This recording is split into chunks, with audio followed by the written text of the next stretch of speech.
Sorry. I need to wait for that, didn't I? It's on, sorry. It's on now, okay. So we'll call to order the Brunswick Housing Authority Special Call Meeting, 11:30 a.m., November 3rd, here at the central office. Do I have a, I'll entertain a motion on the agenda.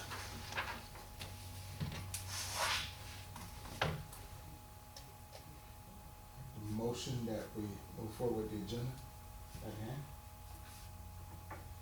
I have a motion to accept and adopt the agenda as such. Do I have a second?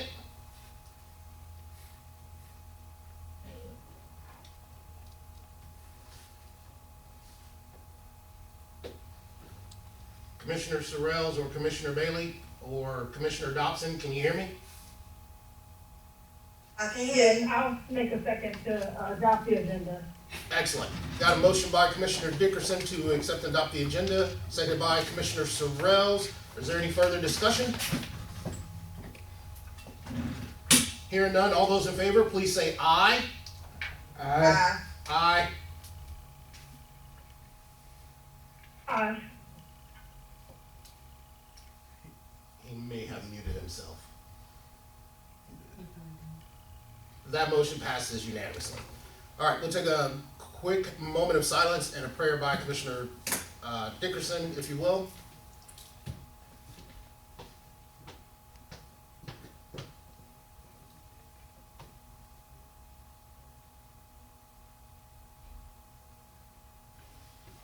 Lord, we thank you for this time and this season, and we thank you for this meeting and this organization, great organization, the Brunswick Housing Authority, and the leadership.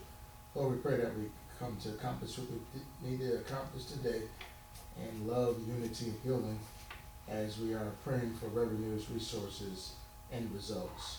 For the least, the less fortunate, the hunger, and them that are in need of our support and help in our leadership. And we thank you for it now, for your guidance in Jesus' name, amen. Amen. So the next thing on the agenda is the approval of the employee benefits for staff of the Brunswick Housing Authority. Ms. Jamie Howells, our HR director, handled this. Will you take over for this? Absolutely. So thank y'all for taking your time out to meet at this special call meeting. I appreciate it, and I apologize for the delay in getting this to you. Our good folks over at Lysa House Benefit Advisors has been waiting on some information from the insurance market. Does everybody have their packet? Commissioner Sorrells and Vice Chair Bailey, do y'all have your email packet? Looking at it now. Okay, wonderful. Okay. So on the first page, what you see is the Yes, I've reviewed it. wonderful. Okay. So you'll notice that in the first page where it says markets approached, you don't see anything there for Aetna, Blue Cross Blue Shield, or Cigna, because they are still collecting their end of October figures, and from what they could provide thus far, superseded the three primary choices. And when I say superseded, I mean it was astronomically more expensive. As we all know, everything in the country has kind of gone crazy expensive, from gas to food to housing. The healthcare market is no exception to that, and most policies and programs across the board are seeing an increase in anywhere from 30 to 38%. So we did not entertain those top three because that expense was going to be in the range of about 35.5% increase. Between Humana, Pan America, and United Healthcare, those were the three that were the lowest. As you can see, there is a good chunk of difference between those three. And to kind of give you some justification between the three, those are your annual premiums. That's it. That's what you're going to pay, and not a penny less. Okay. The difference between Humana, United Healthcare, and Pan America, the one that we have selected, is one, Pan America is the least expensive. But Pan America is the only one that offers you a reimbursement at the end of the year. So say, for example, you had claims that came in at $200,000 a year, okay? That year, all your claims reached about $200,000. So the Pan America plan is going to give you back what premium expenses you did not use in claims. United Healthcare and Humana do not do that. If you spend less because your employees are great with preventative care and so forth, and you don't run up claims, they're not giving you a penny of that return. They're going to keep that additional and say, thank you for your time. Where Pan America is, they will give us back that difference. So there is the potential for significant savings there. It's the same type of process that we had last year. We did have several employees that had health experiences that resulted in us not getting a return last year, but it didn't cost us anymore. Where the other two would have had the potential to say, okay, you are outside of your limits, and it would have been an astronomical expense to the employee. Is there any questions on that part so far? What happens if, Who is the staff is short by now? Is it Pan American again? Who are y'all short by? Yeah, it's the same company. It's Pan American is our provider. Okay. Yes, ma'am. what happens if the claims go above? So what they do is, with Pan America, they look at it as a whole. Is this like a one-time shop type thing, or is it something that they have maybe an ailment that is consistently going to build over time? And then they will then look at that and bridge it in, and then at that time, maybe our claims could increase. But the instances in the last year were one-time instances from the claims. I couldn't add them in there because they are inundated with the employees' information, and that would have been a breach of HIPAA. But Right. so they do review those things where every other carrier does not. An increase is an increase, and they don't care whether it's a one-time maybe health experience or whether it's a continuing ailment. Where Pan American does, and it kind of separates the two. Okay, this is maybe a broken bone that needed, a reconstructive surgery on that. That is not looked at as a recurring issue, such as something like a condition, a heart condition, or maybe somebody who has a long-term unfortunate cancer experience or something like that. Those would have been something that would have looked more reoccurring, or the potential to reoccur versus the other. Okay. How do they handle pre-existing conditions? There isn't a pre-existing condition clause in our policy. So when you enroll in your benefits, when you're employed, they're not excluded. Okay. Huh. I need to give me some of this goddamn insurance for myself. So last year, you guys didn't get the breakdown on the plan. It says medical plan comparison for Brunswick Housing Authority, page 3. This just kind of breaks it down for you so you can see what it was, our current one versus the renewal option. The increase you say is is the 16%, which, like I said, is substantially less than what things are across the board. It's not a 30 to 35% hike that would really, really hurt us. It's insignificant. I mean, it's an increase, but insignificant compared to what it could be. This just kind of gives you the breakdown. So if you go to page 4, the page you normally see, it shows you what the difference is between our current premium and our projected one. So it's a $36,000 difference over the course of the year. So this year's our premiums were just over $251,000. The premiums for the renewal will be just over $287,000. And keep in mind, we do cover 100% of the employees' benefits. We cover their family members at 75%. And something to think about that I would like for the board to consider is they have a really great clinic, and I believe the city uses it as well as the county. It's an FHSQ type of clinic. What? FHSQ. Can you explain what that acronym means? I have it written down, and I apologize I didn't bring it in here, but it's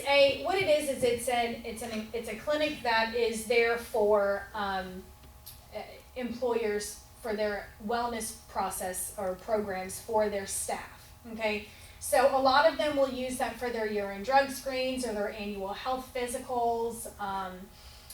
The county has one where they make you do a blood draw, they test for cotinine and all those things.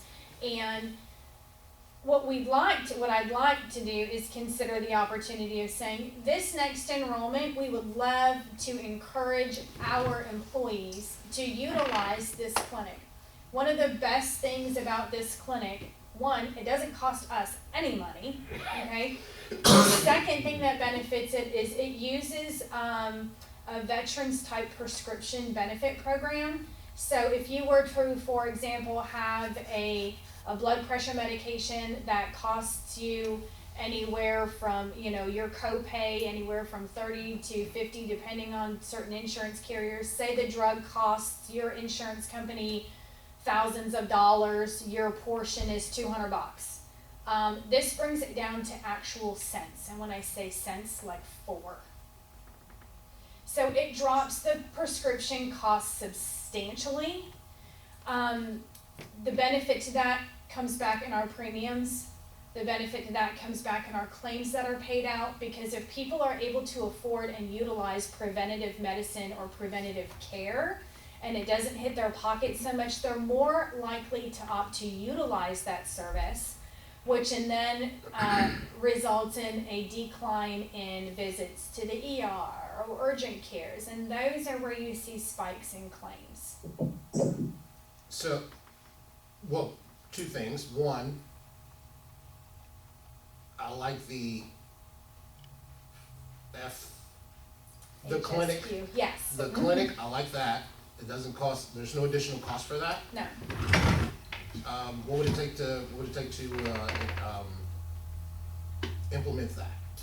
It's Just encouraging the people to use it? Yeah, well, what I'd like to do is, what it will be is there will be an option when they do their open enrollment, and it will give them that information to register with the clinic, and it does it just like any other clinic for a doctor would be. It will monitor them, and it helps bring down their prescription costs if they say they can't get into a regular doctor and they go to an urgent care. This wouldn't constitute an urgent care visit.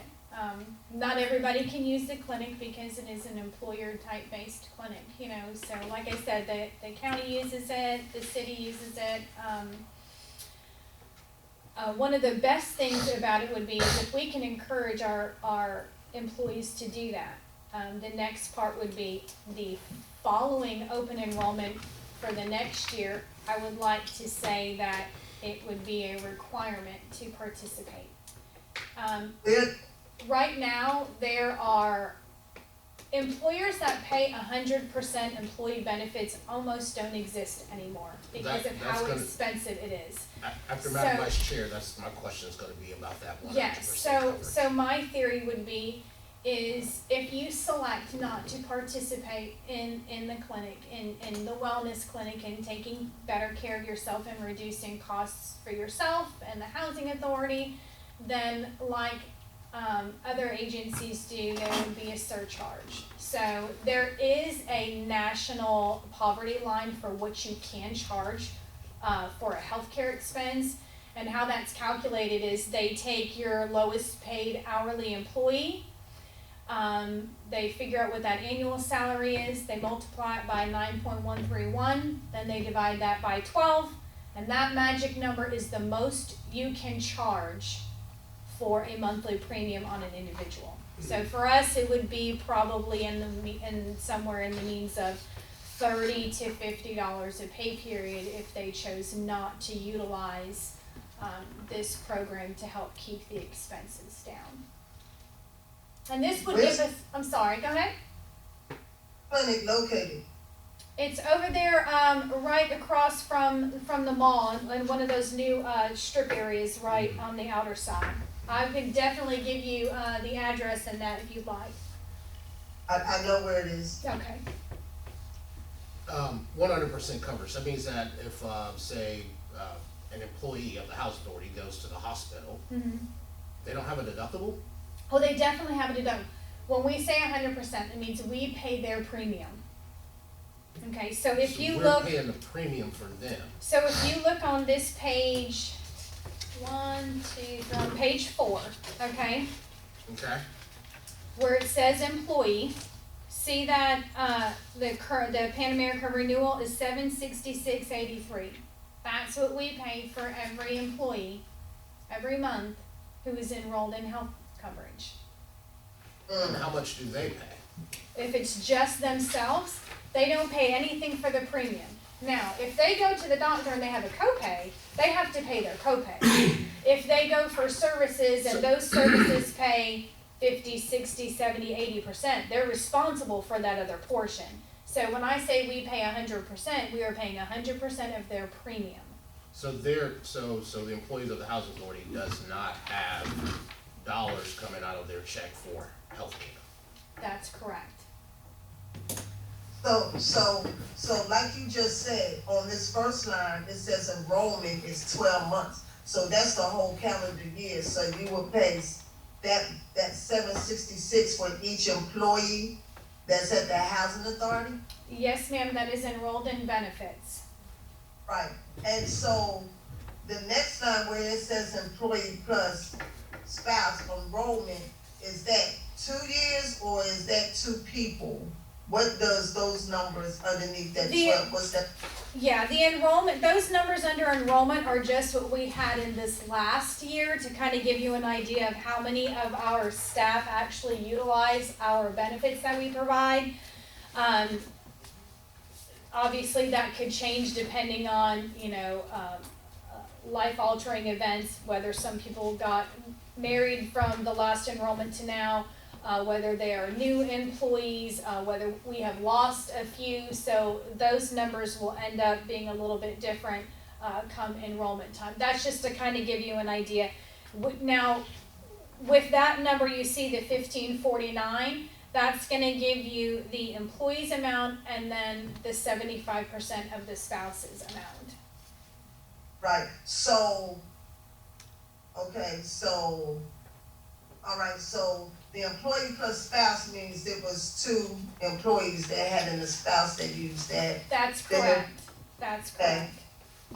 So how many employees do we have at Housing Authority? Right now, we have 30. Okay.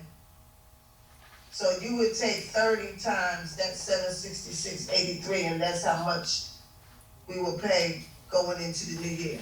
Yeah, if we have a lot of staff that do not utilize our coverage, but yes, it is safe to say this is what you should, because in the event that they change their mind at some point, or maybe they are carried under their spouse's employer's insurance, and maybe their spouse loses their job, or God forbid something happens to them, and then they have to have a life changing event that enrolls them. So yes, that is technically what would be the safe avenue to ensure you have the funds for it. But like I said, we do not have a full staff that utilizes those benefits. And what's their deadline to enroll? Well, our enrollment, the reason why we had this special call meeting is because our enrollment has to happen as soon as possible. Specifically because some of the things, this policy, and I apologize, I do not know why it is. It's how they set it up a long time ago, well before my time. But the effective dates on healthcare coverage for housing authority staff is December 1. So they would just need, according to the management company that helps us with our enrollment, they would only need 2 weeks to ensure that everybody is enrolled and ready to go. They would not need new insurance cards, those would be provided for the folks that maybe, didn't utilize the services before and are enrolling now, or again, had a life-changing event, or in the event that they lost them. But yes, at the max, that would be appropriate to budget for that, but I can guarantee you, we don't have, several folks who utilize it because they already have coverage. Okay, okay. Mhm. Hi, this is, Commissioner Terrell, I have a question for you. Yes, ma'am. Wanna make sure I understand. So right now with this quote, we only have, Pan America, correct? Because we have two other providers that came in and respond. A few others that's not Concordia. Hang on one second, I'm sorry. Hang on, Commissioner Dobson, Commissioner Sorrell is asking a question right now, and I'll get you on the next one. All right, hang on one second, just hold on for Commissioner Sorrell.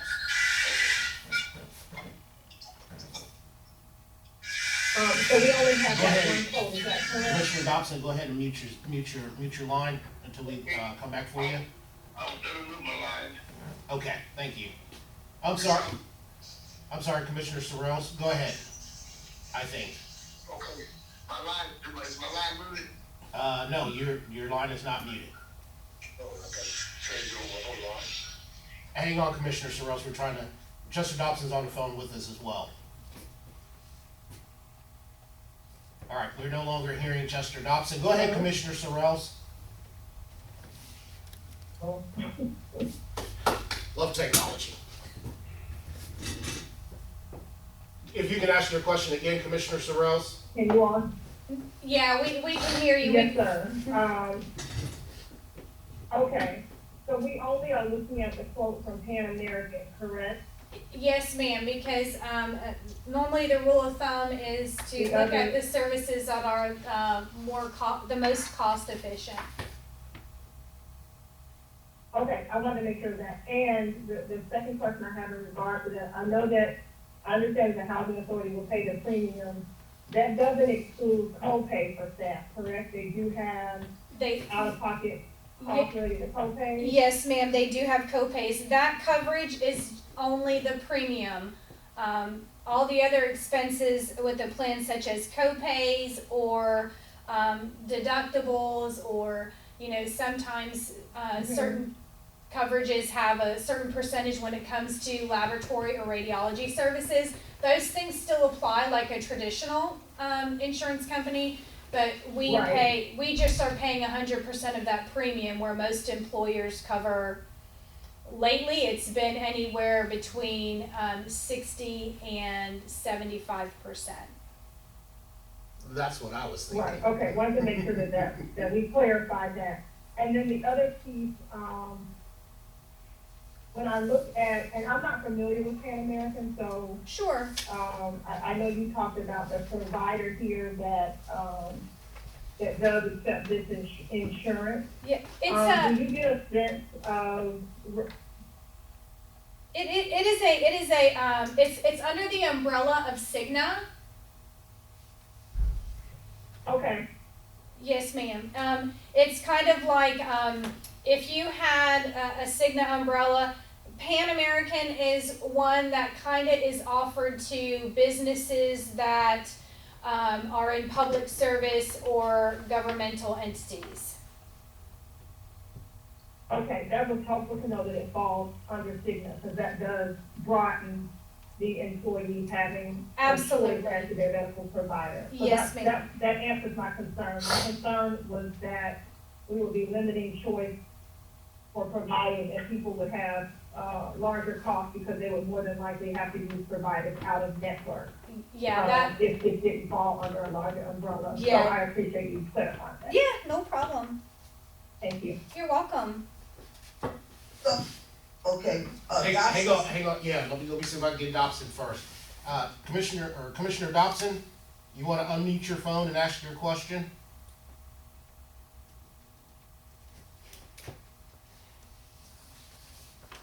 Commissioner Dobson, are you still there? Can you hear me now? Yes, we can hear you now. Go ahead and ask your question. My question was, what is the deadline on the enrollment of the insurance? And I wanted to know, was it mandatory to apply for it? Or what's the deal there? Okay, so how that works is I'm trying to get enrollment set up for between, for the 11th through the 15th. And then the enrollment this year will be a little bit different than the traditional, where they had to fill out a bunch of paperwork prior. This year it's all online. They will get a link and they can access that link in the privacy of their home during the weekend. And what it does is if they don't want the services, there's an option where they can waive it. It is very simplistic. It uses this company called Employee Navigator. So to answer my question, that's not the deadline is when The deadline would be prior to December the 1st. I'm trying to set it up here soon so that way, one, all the employees will get the email and have access, and they'll have Friday, Saturday, Sunday, Monday, Tuesday to complete their enrollment. And their current fields will already be filled in. So if they want to keep their plan the way it is right now, they literally just will have to log in and hit submit. Okay, well, you answered my question. Thank you. You're welcome. So let me say this, I'm doing some numbers right now, so as soon as I finish. Okay, so these numbers that you came up with the renewal, are these the actual costs that the premium is gonna be for each staff member? Because I get a different number. If you do $766.83 times 30, I get $23,004.90. If you do it that total by 12, I get $276,058.80. These numbers are based they're not based off of 30 employees. These numbers are based off of how many employees we have at the moment that are currently enrolled in our healthcare coverage.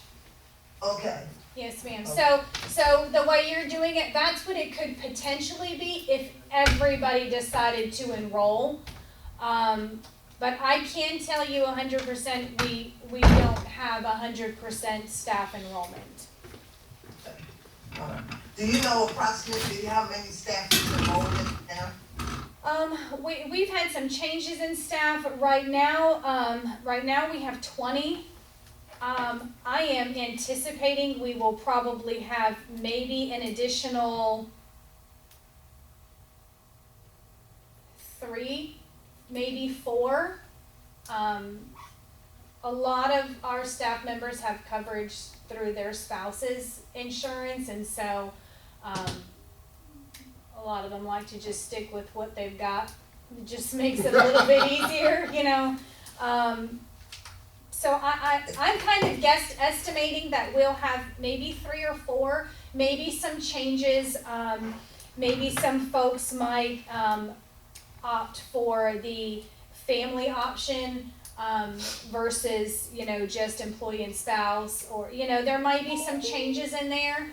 But as soon as I get enrollment completed, I would be more than happy to share with you that turnout so you can see how many are actually utilizing the benefits.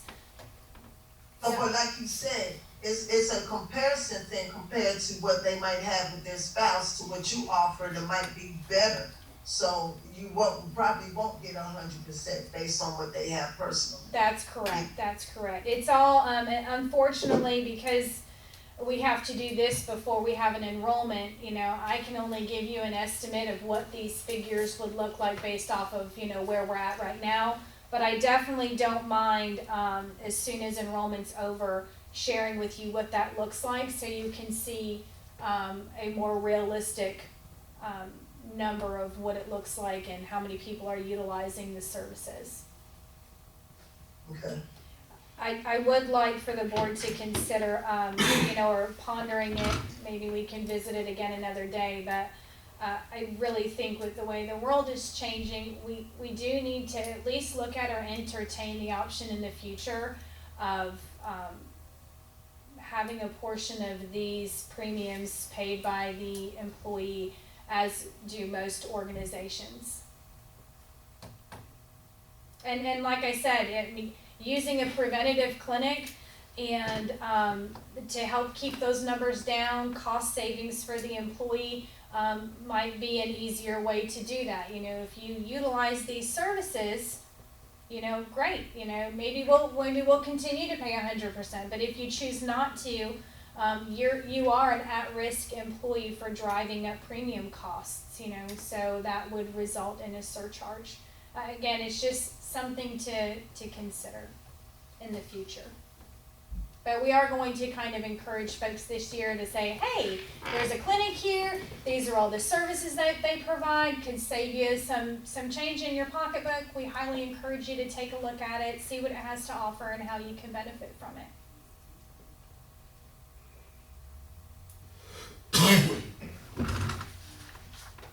And the enrollment this year, I'm sorry, is I've kind of done a test run through it. I've been doing training on it.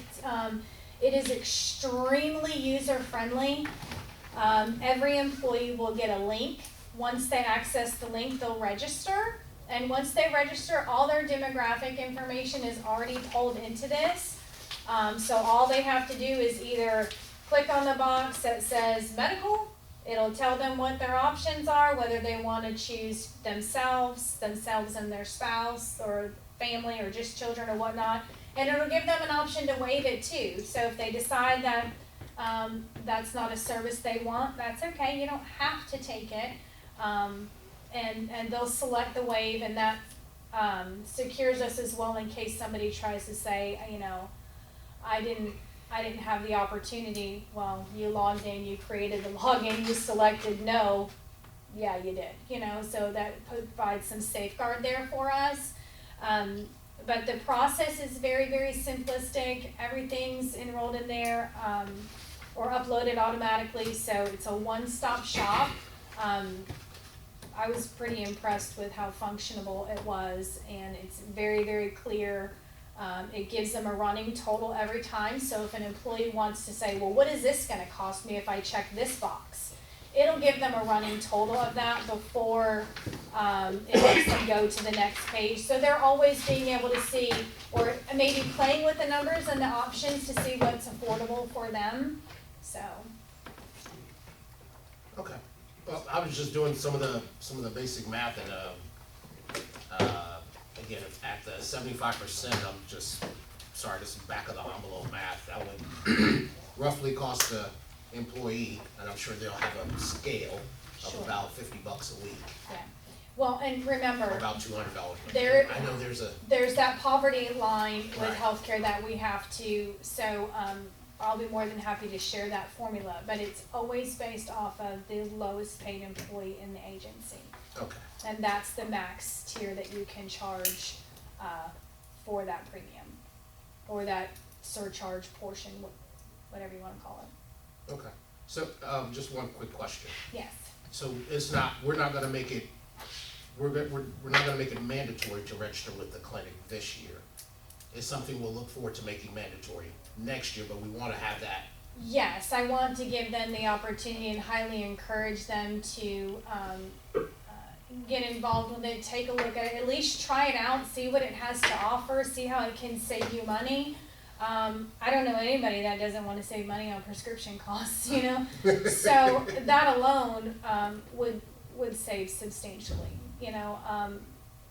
and the more that people are participating in preventative care, the more likely they are to not have to have as many or as frequent ER or urgent care clinic claims, and those are absolute money vacuums. I mean, one visit, you're going to get a heavy claim, and the more you have of those, that changes our premium in the years to come. And that's with any healthcare provider network you go with. They look at those patterns and trends. So if we can show a decline and more of a participation in preventative services, that benefits us in the future and how insurance companies view us, just like you would for like your vehicle insurance, you know? So, From the executive director's office, we ask that the board can, approve this recommendation from the Director of Human Resource and the board to vote.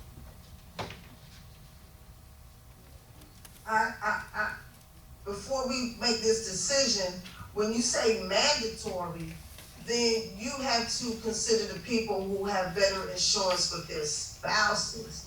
So, no, you're going, I think I can clarify the fee. Not mandatory that you carry the insurance, but if you select that you want this insurance, in the years to come, I just think it would be nice, if you want us to still pay 100% of your insurance, then maybe next enrollment, we can make it mandatory that they participate in the clinic, for services. Now, if they have, and that's only if you're electing for the insurance coverage. If you've got better coverage through your spouse, you can waive it because they're not on our insurance plan, so they're not affecting our premium rates.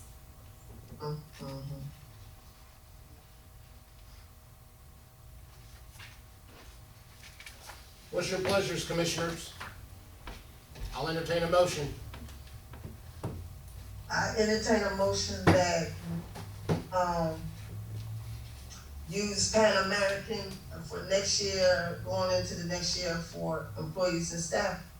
See how it works out again.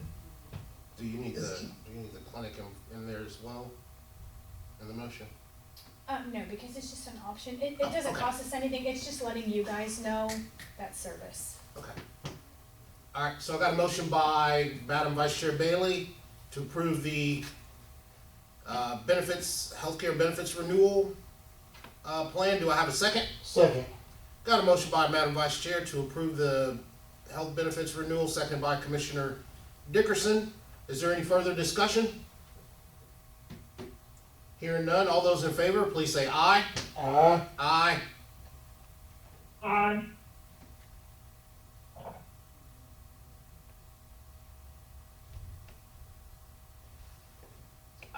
I didn't hear. Chester, are you still there? I'm still here. Do you approve the benefits package? Yes. Okay. How about you, Madam Vice Chair? I'm not sure if I heard you say aye. I did mine. Oh, okay.